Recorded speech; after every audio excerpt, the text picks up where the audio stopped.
Let's welcome our first fireside chat panel, led by moderator Bridget Altenberg, CEO for Skills for Chicagoland's Future. She'll be joined by RaeAlity, Karen Norington-Reeves, and Elizabeth Taylor. All right, there's that panicked moment when you have a panel where you're like, wait, why isn't anyone coming up on the stage? Where'd they go? But excited to be back here, and thank you all for joining me. I'm Bridget Altenberg, CEO for Skills for Chicago. Again, I'm going to ask our wonderful panel to introduce themselves. Karen? Good morning, everyone. I'm Karen Norington-Reeves. I'm CEO of i.c.stars and have a long history of workforce development leadership here in the city of Chicago and Cook County. Happy to be here. Good morning, I'm RaeAlity. I'm founder and principal advisor of RaeAlity Check. I have had a long career in people and culture going as far back as Blockbuster when they promoted me at the age of 28, when we were opening one store everywhere, somewhere in the world every 17 hours. And since then, I've not worked in the same industry twice. And now I'm happy to be in this room, invited by some wonderful people, Dr. Angela Jackson and Jamae. So thank you for having me, and I'm loving being on this panel. Same. My name is Liz Taylor. It's really a pleasure to be here, and I am owner and founder of the corporate Bestie, a learning and development consulting company. I am an L&D enthusiast in leadership. I want to geek out with all of you all of the time, so I hope you come find me later and do that. Wonderful. All right, we're going to start off with Karen. A future-ready workforce is defined by its ability to adapt, evolve, and thrive amid rapid change. This workforce is not only equipped with current skills, but is continuously learning and reskilling to meet challenges and seize opportunities. How can organizations build a workforce that is both future-ready and future-proof in the face of rapid technological and societal change? That was real easy for you to say. I know. It's even harder to answer, so I know, good luck right? with that. So, you actually put part of the answer in the question, right? So continuous learning. We have to create environments, just to the point that O'Brien McMahon just made about mastery. We have to create more and more opportunities for people to grow, develop, master a particular skill set, but then acquire additional skill sets, because nothing is static, right? Life is ever changing. We had the discussion earlier about AI. Like, people have to catch on to AI. You've got to learn how to use the tools. You've got to learn how to refine your prompts, right? And so it has to be about continuous learning, adaptability, the ability to live in and wrestle with the gray, that nothing is black and white, that you've got to be able to be comfortable being in a space of discomfort and constantly pushing yourself into something new. And so in the workplace, we have to create that culture. We have to create opportunities for people to actually fail and innovate, because you learn when you make mistakes. So you have to be able to make mistakes without significant repercussions as well. Excellent. Awesome. We all know that diverse teams managed well outperform non-diverse teams. In the face of shifting political climate and an uncertain / evolving legal status, I guess, it's leading some organizations to hesitate or scale back on DEI efforts. Rae, how can we move beyond performative inclusion and center integrity in our leadership? I would say that we are being so tested right now to do what is absolutely within the fabric of our own company, and it would be our values. So inclusion and belonging and diversity and equity has to be in the values. If it is something that goes away this afternoon because you change the name, the title, you scrub it from the website, you kick the program to the curb, then it's performative. So every leader and their team has to have it in their values. You are having it in your policies, your practices, you are encouraging it. And so we're all being tested right now, and we have been since the dawn of time, to do things right now that, what we do now echoes in eternity. We love that phrase, but it's so true. So I would say if it can go away like that, within your culture, within the way we connect with each other and our teams, it is performative. It has to be in your values. It's in our DNA. Hear, hear. Excellent. Liz, how should organizations be creating equitable talent development strategies to meet the needs of both the business and the employee? So I'm going to ditto what Ray just said, right? It's in your values, it's in your strategy. So if you think about what are our organization's goals and how do we get there, do we have the talent to actually help us get there, right? And so we know that we have a diverse talent pool. They all have different sets of needs, and we want to be able to meet them where they are, right? And so I think a lot of really great organizations, and what I have seen be really successful is in the learning and development itself, right? When you are introducing these values in the development of those employees, that's the first place where you're going to start creating that equitable environment. But then also, who are you offering it to, right? Are we offering human capital development to the different talent pools by demographic? Is it by professional band? Is it something else, right? But then also offsetting that learning with who needs to support those people in that journey as well. So if we have, say, for example, an employee resource group or an inclusion belonging group that's going to focus on caregivers, for example, we can do a lot of L&D or training. I don't like using the word training. I put $1 in my swear jar every time I say it because it's like a taboo word. But, are we training those groups of people, and then how are we equipping their allies for success as well, right? And then that gives you an opportunity to have a really comprehensive approach to how you are meeting the needs of all by kind of having that balancing act, right? Karen, back to you. How do you create an environment where employees feel safe to take risks and voice dissenting opinions? Yeah, it's a big one. I know, you give me the layup, right? So some of you may know I just started at i.c.stars last July. And so I was walking into an organization that actually already had its own culture, and a culture that had been largely associated with its co-founder and former CEO. And now I'm asking them to shift, right? And so the way you do that is the way my mother taught me, one bite at a time, right? And so it is like little dribs every day. So tomorrow we're working on our core values, right? And really talking about who are we and how do we want to measure our own success. And so I think it's a big charge, no matter where you are in the age of the organization, but it has to be done with some collective input from the staff, that once people buy into something, then they can own it as well and hold themselves accountable for whatever the norms are that are set. The other piece is around ensuring that people have that opportunity to fail, right? To fail safely. I actually once led an organization where someone made a $6 million mistake. And he walked into my office and was like, I screwed up. I made a $6 million error in the budget. I can pack my things up and I can be out of here by the end of the day. And I said, and why would you do that? And he's like, well, you're going to fire me, right? And I was like, you caught your error, you acknowledged your error, you brought it to my attention, and you figured out how to fix it, right? He goes, yeah. I said, okay, go back to your office and finish your day, like finish work.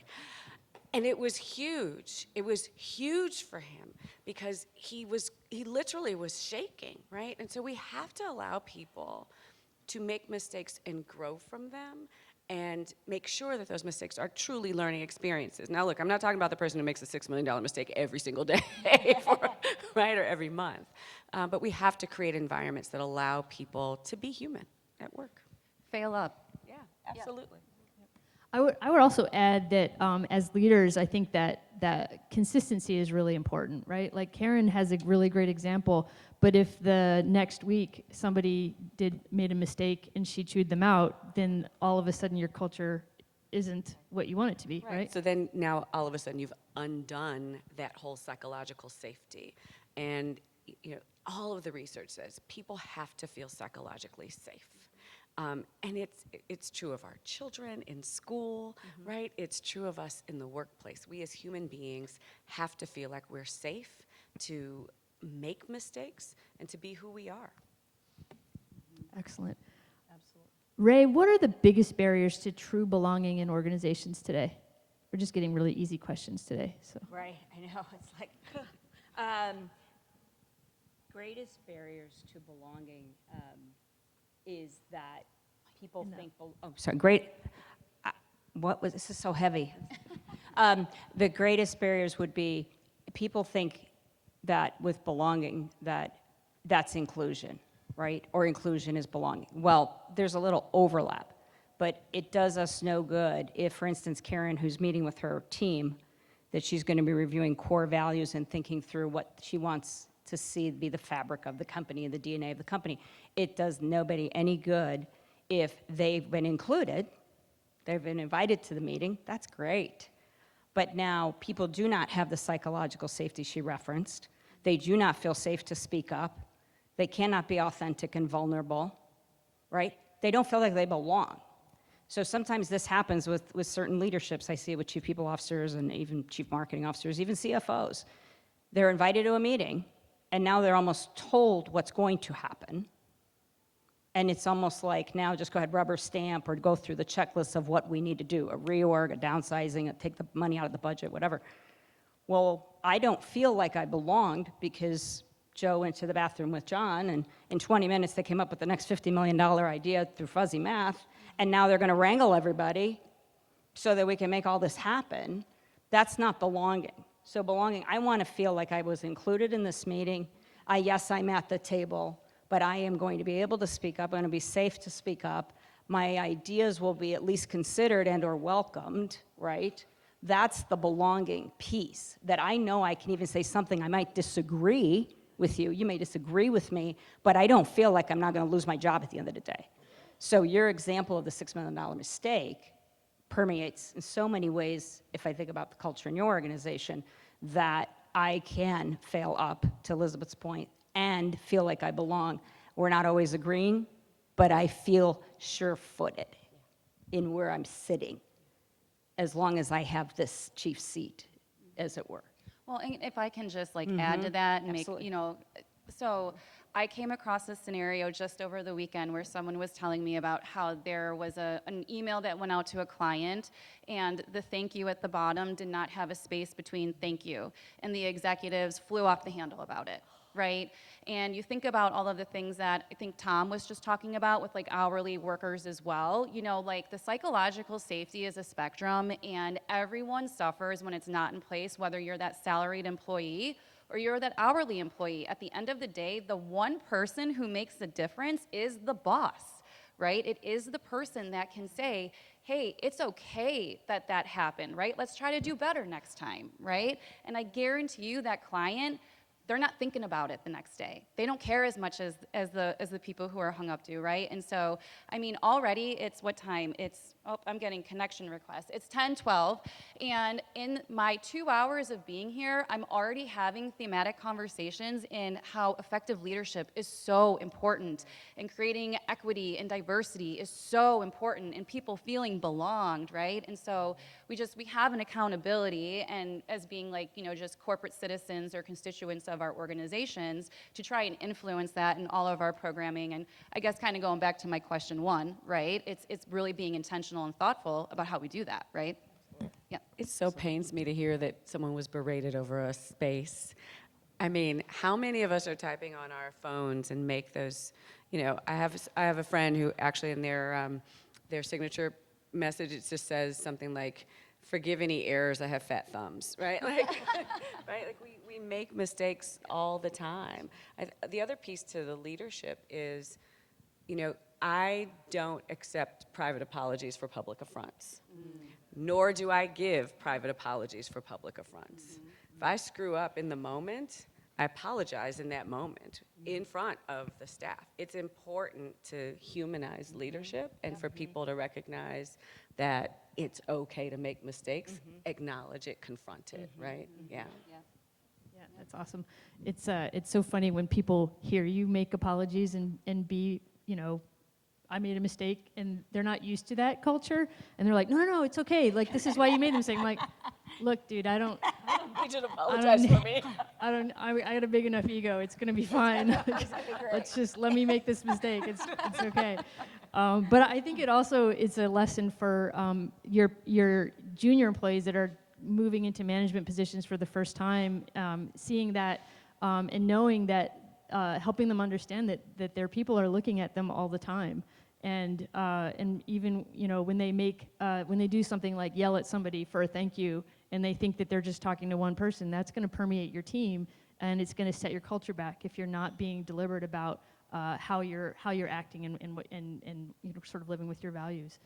I'm not going to use the T word. Learning Thank you. and employment Yes. programs can significantly impact communities by offering economic opportunities to both individuals and the community while meeting employer needs. Liz, how do organizations need to be thinking about learning as we continue to see an evolution of generational values in the workplace? I love this question. Also, can I just say, leadership is a behavior, it is not a title, because we have all worked with some really lousy C-suites, and they are not leaders that we want to follow, right? It's all in your behavior. So I think that organizations really need to get creative in how they're bringing learning to the employees. A couple of things, like check the box training, because that's what that is, right? Check the box training or attending an hour-long event, PowerPoint presentation, lecture style. That is not the way people learn anymore. I don't want to learn that way as an L&D practitioner, right? That is boring. And so I think it's a couple of things. We need to be really creative about how we're providing learning interventions to the employees, and then also aligning those learning interventions to our organizational and leadership brands, right? If our core values are to lead with a mission and be intentional and be welcoming with feedback, then our programs need to be reflective of that as well.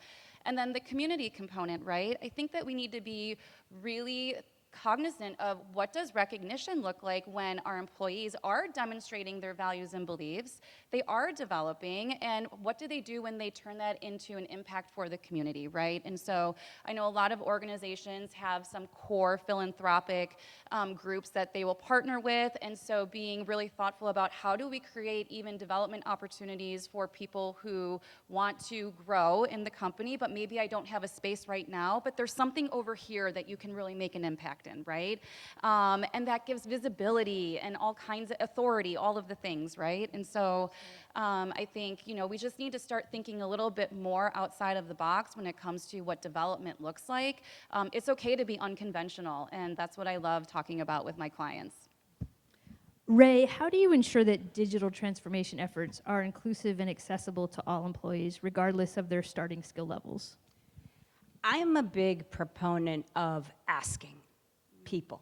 So I am very big on pulse surveys, and I'm big on like roundtables or little, focus groups, whatever we want to call them, but making sure that I'm asking people what resonates best for you, even if they have to rank things, so that I have a great sense of what the greater good is looking for versus 6 of us sat in a room, this sounded great, we now dish it out, and we're not getting the reaction and or the engagement that we were looking for. So for me, I would really want to have those check-ins and those pulse surveys to make sure that I'm now hearing from people. Because sometimes we're way up here, and sometimes people are asking for some things that are very reasonable, not very expensive, and all of a sudden you realize, they're just looking for certain resources, certain links, certain dollars that they can now, have these tools and play around. So, or as it was said earlier today, like get into with AI, right, and digital tools, and have fun with it, learn from it, right?